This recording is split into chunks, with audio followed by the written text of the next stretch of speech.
auditorija. Oratorystėje, kaip ir šokiui, reikia dar vieno šokėjo arba auditorijos. Ir kuo šokėjas geriau valdo savo partnerę, kuo jie geriau pažįsta, tuo jie geriau šoka.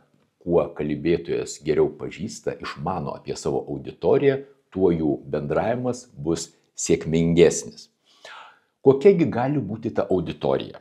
Pakalbėkime apie jos vientisumą arba heterogeniškumą.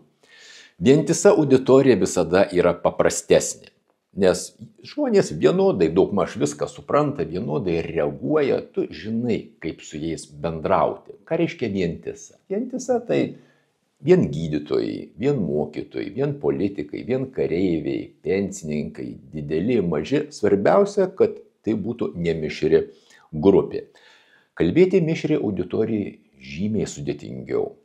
Įsivaizduokime, kad viena auditorija yra konservatoriai ir liberalai. Jūs manote, kad jie reaguos į viską vienodai? Jokių būdų. Auditorijos tas mišrumas gali būti diletantai ir ekspertai. Kaip elgtis tokiu atveju, kai auditorija yra mišri?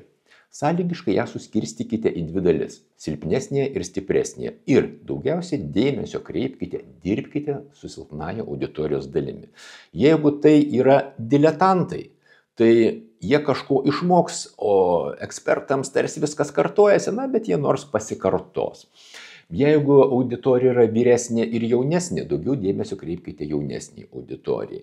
Jeigu ta auditorija vieni yra flegmatikai, kiti sangvinikai, daugiau dėmesio skirkite sangvinikams, o flegmatikai per daug nebruzdės. Jeigu kažkaip jums teks labiau kreipti dėmesį į flegmatikus, žinote, sangvinikai yra labai nerami publika. Kokie dar yra auditorijos parametrai? Demografiniai duomenys. Amžius, lytis, pilietybė, tautybė.